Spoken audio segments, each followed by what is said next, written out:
A military uniform is a standardist dress worn by members of the armed forces and paramilitaries of various nations. Military dress and styles have gone through significant changes over the centuries, from colorful and elaborate, ornamented clothing until the 19th century, to utilitarian camouflage uniforms for field and battle purposes from World War I, 1914 to 1918, on. Military uniforms in the form of standardist and distinctive dress, intended for identification and display, are typically a sign of organized military forces equipped by a central authority. Military uniforms differ not only according to military units but tend to also be offered in different levels of formality in accordance with Western dress codes: full dress uniform for formal wear, mess dress uniform for formal evening wear, service dress uniform for informal wear, and combat uniform, also called battle/field dress, which would equal casual wear. Sometimes added to the casual wear category is physical training uniforms. A distinction should be made between uniforms and ethnic dress. If a particular people or culture favored a distinctive dress style, this could easily create the impression of uniformly dressed warriors. The issue is further complicated by the distinctive features, weapons, armor, fighting style, and native dress, of particularly effective warrior classes often being copied. Thus, the distinctive and colorful clothing of the Hungarian hussars became a model for hussar units all over Europe.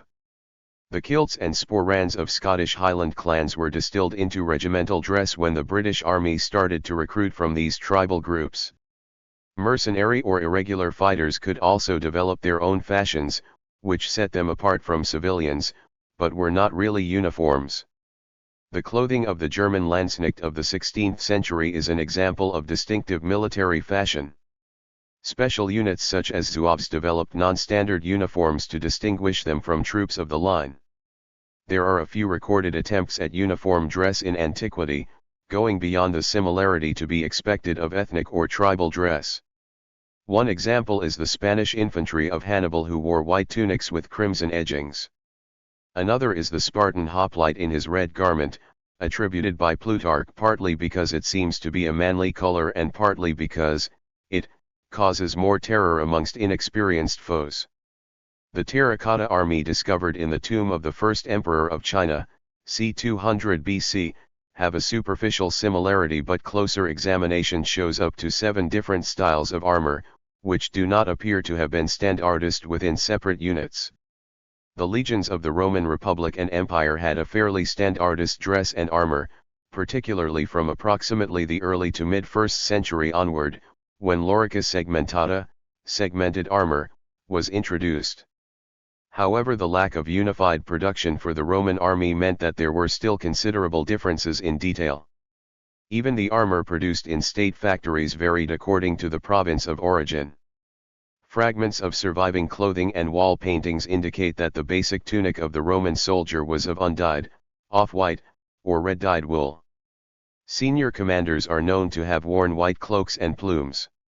Centurions, the century commanders who made up the long-serving backbone of the legions, were distinguished by transverse crests on their helmets, various chest ornaments, phailry, corresponding to modern medals, torques, a symbol borrowed from the Gauls and also used as a military award, and the vine stick, vitus, that they carried as a mark of their office.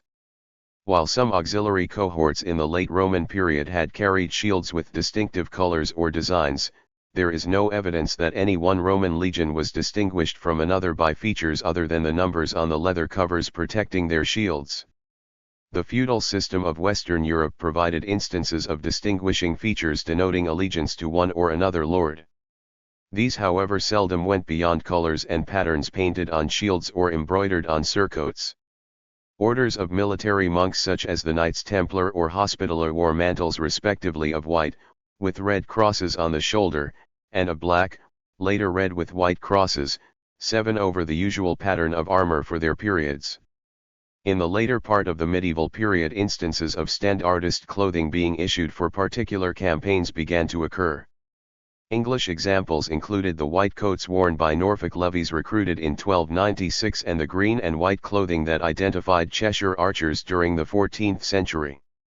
The regular thematic, provincial, and tagmata, central, troops of the Byzantine Empire, East Roman, are the first known soldiers to have had what would now be considered regimental or unit identification. During the 10th century, each of the cavalry bunda making up these forces is recorded as having plumes and other distinctions in a distinctive color.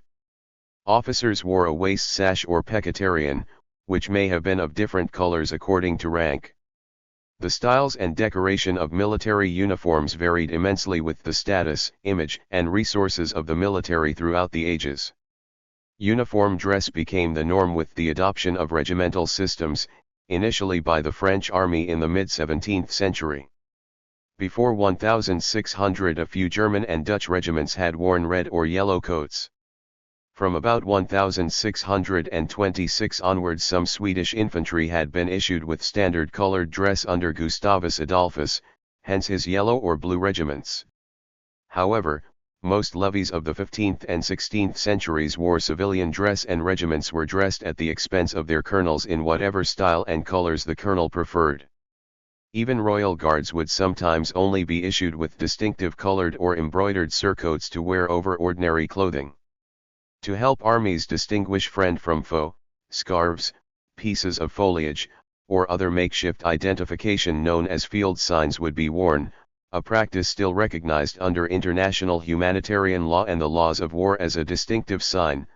Field signs were easily removed or donned 11 as in the example of John Smith, a squire on the royalist side who at the Battle of Edgehill put on the orange scarf of the parliamentarians and with no more elaborate disguise recaptured the royal standard from the Earl of Essex's own secretary.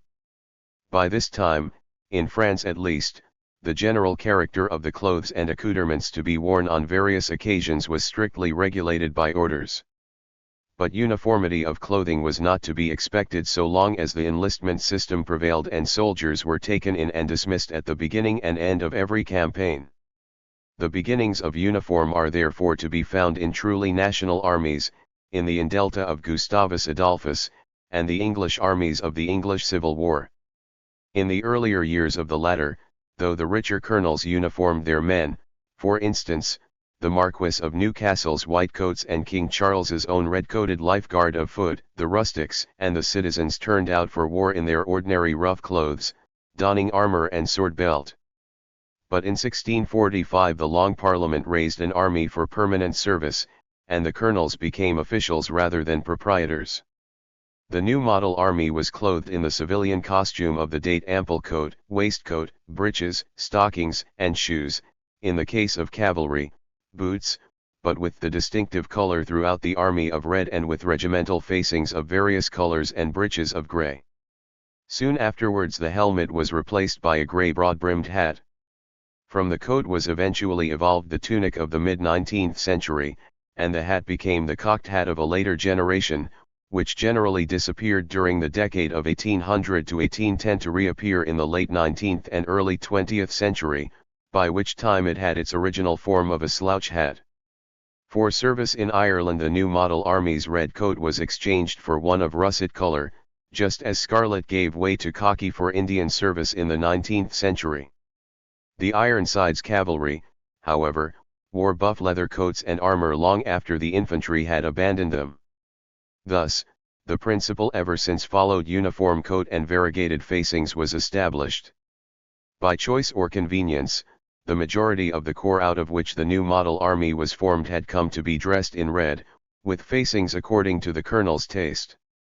In Austria 60 years afterwards, events took the same course. The colonels there uniformed their men as they saw fit, but had, probably to obtain wholesale prices, agreed upon a serviceable color, pearl gray. When in 1707 Prince Eugene procured the issue of uniform regulations, few line regiments had to be reclothed. In France, as in England and Austria, the cavalry, still led by the wealthy classes rather than officered by the professional, was not uniformed upon an army system until after the infantry. But in 1688 6/7 of the French cavalry was uniformed in light grey with red facings, and about half the dragoon regiments had red uniforms and blue facings. The Marquis of Louvois, in creating a standing army, had introduced an infantry uniform as a necessary consequence. The native French regiments had light grey coats, the Swiss red, the German black and the Italian blue, with various facings. The French grey was probably decided upon, like the Austrian grey, as being a good service color, which could be cheaply manufactured. During the 18th century, the normal military uniform in Europe comprised a standardist form of civilian dress: tricorn hat, long-skirted coat, waistcoat, and breeches. One distinctively military feature were the long canvas gaiters, which came up to mid-thigh and had multiple buttons. Dress was surprisingly standardist between European armies in cut and general outline. The distinction normally lay in colors: red coats for the British and Danes, light grey then white for the French, Spanish, and Austrian infantry, dark blue for the Prussians and Portuguese, green for the Russians, etc.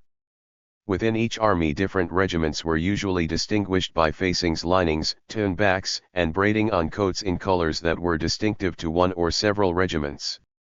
The Royal Comtois Infantry Regiment of the French Army, for example, had large dark blue cuffs on its off-white coats. To a certain extent, the functions required of a given group of soldiers were reflected in their dress. Thus, artillery uniforms in most armies were usually of dark blue, for the practical reason that handling black powder would have soiled lighter colored clothing. Infantry drummers and cavalry trumpeters often had reverse colors, with coats the color of the regimental facings and facings the color of the regimental coats. Officers, who paid for their own clothing, were slower to accept uniforms. During the late 17th century, they were often dressed in individual styles and colors according to their own taste and means. In part, this was because the uniform dress issued to the rank and file was considered a form of livery, the mark of a servant, and demeaning to members of the social class from which officers came. One early practice in the French and other armies was for officers to wear coats of the facing color of their regiments. Rank insignia as such was unknown until well into the 18th century. The gorget hanging from a chain around the neck, a last survival of medieval armor, was the only universally recognized mark of an officer until epaulets developed from clusters of ribbons formerly worn on the shoulder. In the British Army, officers were ordered to adopt epaulets by a clothing warrant dated 1768. Even when officers' uniforms became the subject of detailed regulation, they remained easily distinguishable from those of other ranks, by the better quality and richness of the materials and trimmings used. Gold or silver braiding on the hats and coats of officers usually matched the bronze or pewter of the numerous buttons on regimental clothing. New uniforms were issued with surprising frequency in some 18th century armies, once a year in the British service. It should, however, be remembered that a soldier had to march, parade, fight and sometimes sleep in the same garment, and that such extras as greatcoats or working clothes were seldom issued until the end of the century.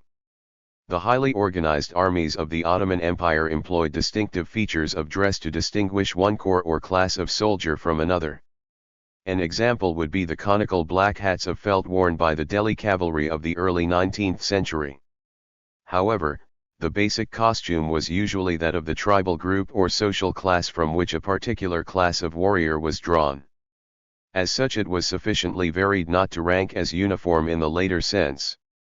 An elaborate system of colorful standards largely provided unit identification. Even the appearance of the janissaries was likely to reflect individual means and taste, although red was a favored color and the white felt zarkala headdresses were similar. It was not until the reorganization of the Ottoman army by Sultan Mahmud II during the 1820s that completely standardist dress was issued. The first 15 years of the 19th century influenced the appearance of military uniforms until the 1850s. In particular, some uniforms of the Grande Armée, notably those of the cavalry regiments of the Imperial Guard, are considered as being amongst the most striking and distinctive of the time. The cost of the French uniforms varied widely, going from 200 to 250 francs for a line infantryman's outfit to 2,000 francs for a cuirassier's uniform. Cavalrymen of the Guard had no fewer than 10 different uniforms. One justification for the expensive parade dresses of the Guard was that they would lead the people of the conquered nations to regard the French uniforms with unreserved astonishment. As a general trend, France and other European states replaced their bicornes by feathered shakos or crested helmets, while the coatee-type jacket replaced the combination of tailcoat and waistcoat. The ornamental peak of the military uniform was reached in the early 19th century in Western Europe. Sometimes the Napoleonic Wars are identified as being the acme of colorful and ornate uniforms, but actually the several decades of relative peace that followed were a time of even more decorative styles and embellishments.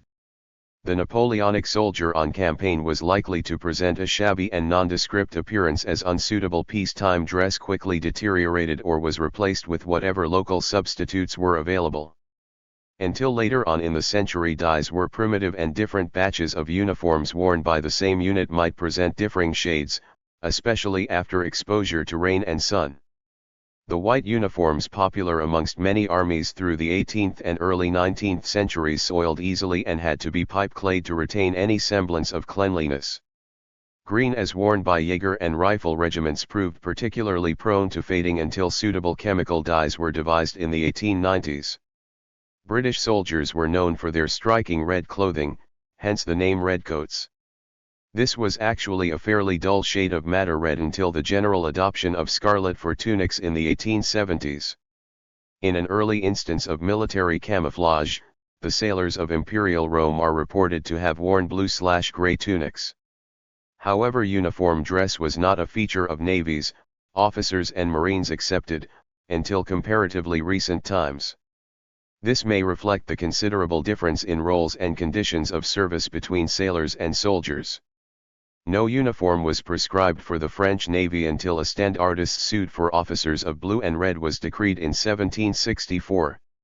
This evolved from optional blue clothing authorized by royal decree as early as 1665, although practical gray, brown or black colors were worn at sea. In other 17th to 18th navies of Mediterranean states, red was a commonly worn color. Until the middle of the 19th century, only officers and warrant officers in the Royal Navy wore regulated uniforms. Through the 18th century to the Napoleonic Wars, Navy officers had a form of dress broadly resembling that of Army officers, though in dark blue with white facings. In the early 19th century, Royal Navy officers developed a more distinctive form of uniform comprising, in full dress uniform, a cocked hat, dark blue coatee with white collar and cuffs, dark blue or white trousers, or breeches. Epaulets and braiding were gold and varied according to rank. In a simplified form, this dress, without the cocked hat, survives as the modern ceremonial dress for flag officers. Throughout this period, sailors supplied or made their own clothing. Sailors developed traditional clothing suitable for their work: loose-fitting trousers with belts made of rope, tunics that slipped over the head, with arms to above the wrists so that the cloth would not foul in ropes passing through a cleat or pulley. For cold weather, a jumper was knitted from yarn or wool. For wet weather, old sailcloth was made into a coat, with hat or attached hood, that was waterproofed with tallow or fat. In these days, the officers would designate certain afternoons to make and mend clothing. A sailor with little clothing to make or mend used this time as time off. In January 1857, the decision was taken to issue complete uniforms to petty officers and seamen. This included features which can still be recognized in the Class I uniform of ratings in the modern Royal Navy, notably the wide blue collar with white tapes, a black neckerchief, white lanyard and blue or white jumper. The flared bell-bottom trousers disappeared after the Second World War. Because of the global dominance of the Royal Navy from Trafalgar to the Second World War, RN uniforms became the model for virtually all other navies. While certain distinctive features emerged, such as the red pompon worn on the crown of the French sailor's cap, the open-fronted jacket of the German Navy or the white round cap of the U.S. Navy, the overall pattern remained standard until the development of specialist working or protective rigs during the Second World War. It is generally supposed that Union soldiers wore blue uniforms and Confederate soldiers wore gray ones. However, this was only a generalization. Both the Union and the Confederacy drew up uniform regulations, but as a matter of practical reality neither side was able to fully equip its men at the outbreak of the war. Existing state units and quickly raised volunteer regiments on both sides wore a wide variety of styles and colors in the early stages of the war. Some regiments such as the North's Burton Sharpshooters and the South's Alexandria Rifles had green uniforms, while the French Zouave style was widely imitated. The Union eventually got most of its men into regulation Federal blue, but this often faded until it appeared gray. Originally the Confederate government relied on the commutation system, which required the states to provide their own uniforms. While the commutation system was in place, many states were not able to provide an ample supply of uniforms and captured federal uniforms were common. Later in the war the Confederate national government provided uniforms from a central depot system, including the famous Richmond and Columbus depots. Many photographs of Confederate soldiers from later in the war, usually casualties, are wearing standardist uniforms. As Sherman's men marched across Georgia and up the Carolinas, they were cut off from supply by the Union and began wearing clothing of Confederate origin. Confederate soldiers used a variety of vegetable and imported dyes which would fade to a butternut color. Until 1914 the majority of armies still provided colorful dress uniforms for all ranks, at least for parade and off-duty wear. These often retained distinctive features from the past. Most Russian troops, for example, wore the very dark green introduced by Peter the Great in 1700. German infantry generally wore the dark Prussian blue of the previous 2 centuries. This and other features of the historic Prussian army uniform were generally adopted by the other German states as they fell under Prussian influence before and after the Franco-Prussian War of 1870. Bavarians, however, continued to wear light blue, and Saxon regiments retained a number of distinctions after the establishment of the German Empire. 1871, 2 regiments of the Prussian Guard and 1 of the Russian were still issued with the brass mitre caps of the 18th century grenadier. The British infantry retained their scarlet tunics for parade and walking out wear, while the bulk of French regiments wore red trousers with dark or light blue tunics.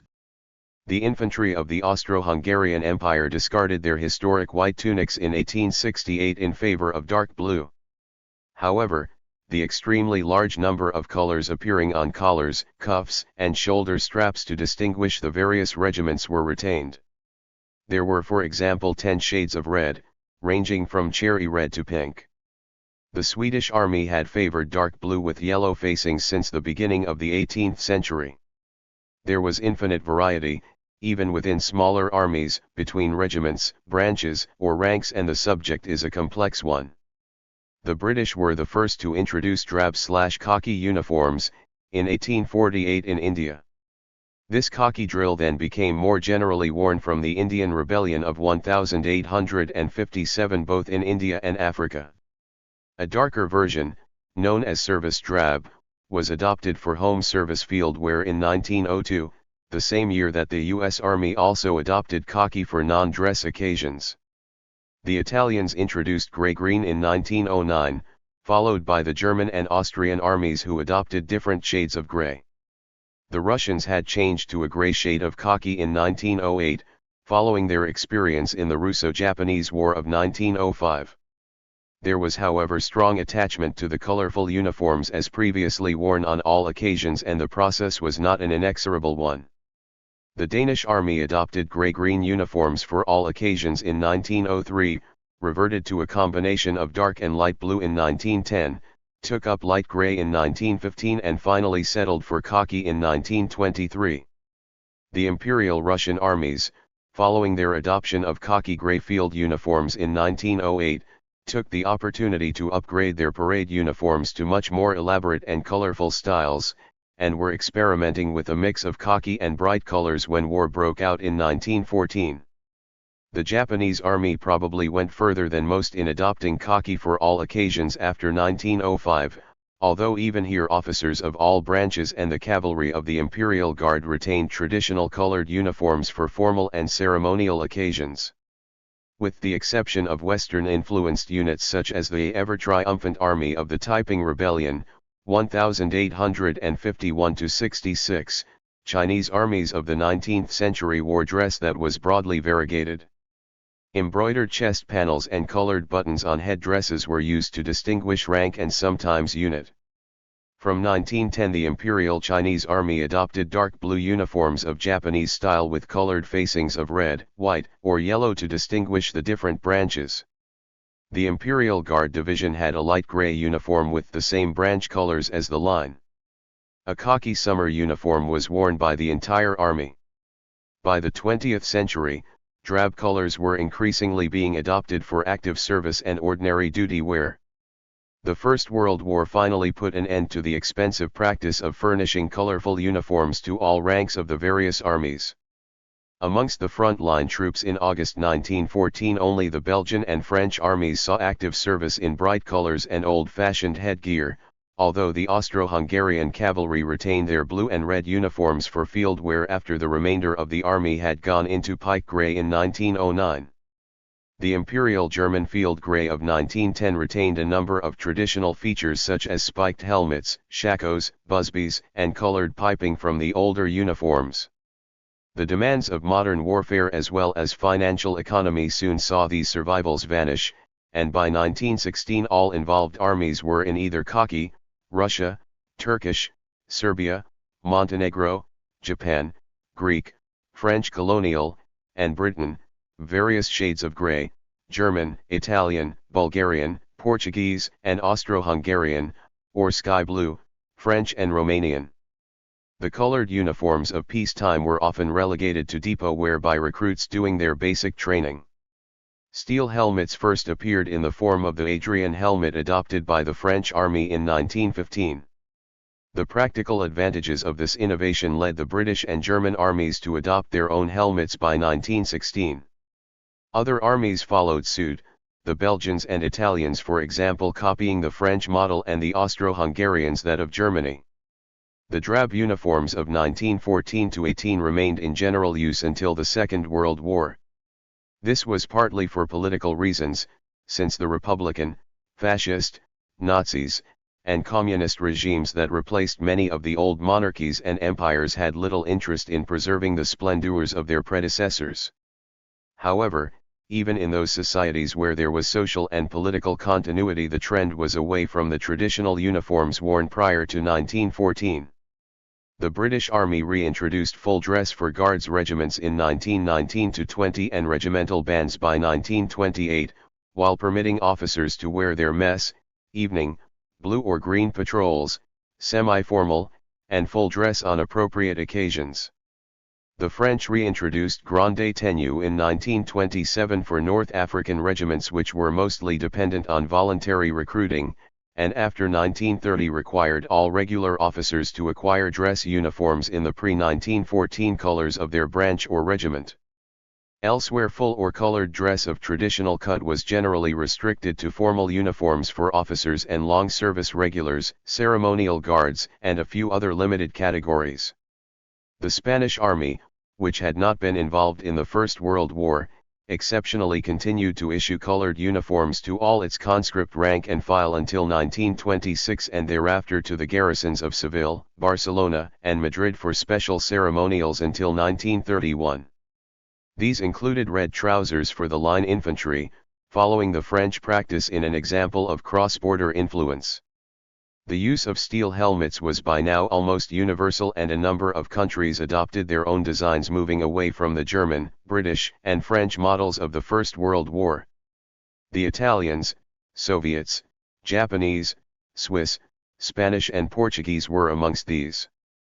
Steel helmets, originally simply items of utilitarian protective clothing, were adopted as parade headdress by the French, German, Italian, and Soviet armies, amongst others, between the wars. Uniforms of varying shades of khaki and gray were universal in the Second World War, but the cut and outline appearance of the different armies still made identification in the field relatively straightforward. A Soviet soldier would, for example, be distinguishable from his German opponent by his general outline, even in the fog of battle. British, American, Japanese, and French uniforms still retain some distinctive features, even as they became more and more utilitarian in the course of the war. The U.S. Army discarded its First World War-style field uniforms in 1941 in favor of a very plain and practical combat dress in a thin light brown wool shirt, sometimes with an olive green cast, and slightly darker trousers. This was worn in conjunction with a smart olive drab class A dress uniform, which in many cases varied to a rich chocolate brown tunic worn with khaki trousers. There was a khaki version of the Class A dress uniform for summer wear. The war started with American combat troops wearing combat shoes with spats, a form of gaiters, replaced later in the war with two-buckle combat boots. By contrast, British soldiers, other than officers, had their 1938 battle dress for all occasions. In Germany, the Nazi regime retained uniforms with many traditional features from Imperial Germany for its army uniforms, such as field grey cloth, marching boots, a taller version for officers, collar litzen, braiding, and breeches, for officers and NCOs. German panzer, tank, troops had a special combat uniform made of black wool, and German troops serving in tropical climates had uniforms in a shade of khaki. Later in the war, severe leather shortages led to the replacement of marching boots with ankle-height shoes worn with gaiters, gamas. Uniforms and military equipment of German, Norwegian, French, and British armies, dating to the Second World War. Imperial Japan used a light brown or khaki color for most Imperial Army uniforms, though there was also a green service dress tunic for officers. Footwear was reddish-brown jack boots, restricted for wear only by officers, while soldiers wore shoes with leg wrappings puttees. From 1935 to 1943, Soviet Army uniforms for all troops, except then tank troops, were an intermediate shade of brown. Uniforms included a field uniform, gymnastica shirt with collar tabs and a two-button breast opening, belt, breeches, garrison cap, and boots, a service dress kittel tunic worn with breeches or trousers, and a dress uniform munder tunic, worn with deep blue breeches.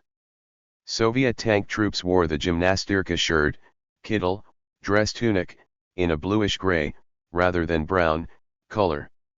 In 1943, the Soviet Army began to re-adopt many Tsarist Army features, notably braided shoulder boards, which had previously been forbidden, since the founding of the Soviet Army, as a sign of an undesirable social class mentality.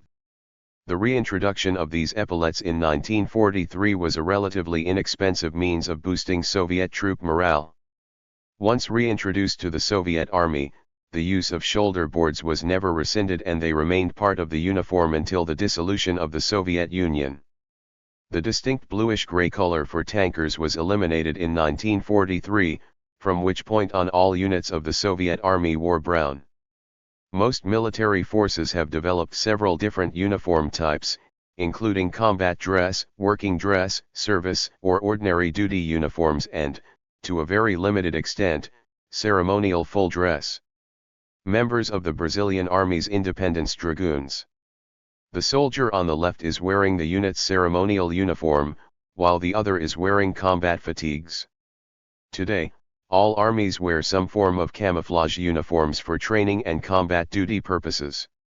Armies facing service in different theaters may need several different camouflage uniforms. Traditional colored uniforms have long since given way to clothing more suited for actual combat in modern conditions. Bright colors are now usually reserved for wear by units having ceremonial functions, some bands, and officers attending formal occasions. Elite units normally contrive to having some distinctive features. The United States Marine Corps are well known for their traditional midnight blue tunics and sky blue trousers, trimmed in red for NCO and above. These dress blues are worn for formal occasions such as the Marine Corps birthday ball in November. The British Household Cavalry and Foot Guards wear uniforms largely unchanged from 1914 for public duties, i.e., ceremonial. The military of many countries have adopted the economical expedient of smartening up combat uniforms for parade by adding medals, neck scarves, and colored berets to the terrain-colored camouflage uniforms intended for combat. As an interesting example of the combining of old and new features of uniform, the French Spahis and the Spanish regulars still wear the flowing cloaks, fezes, turbans and sashes of the North African colonial regiments from which they are descended with modern khaki or camouflage clothing, on appropriate occasions. Thank you for watching this video.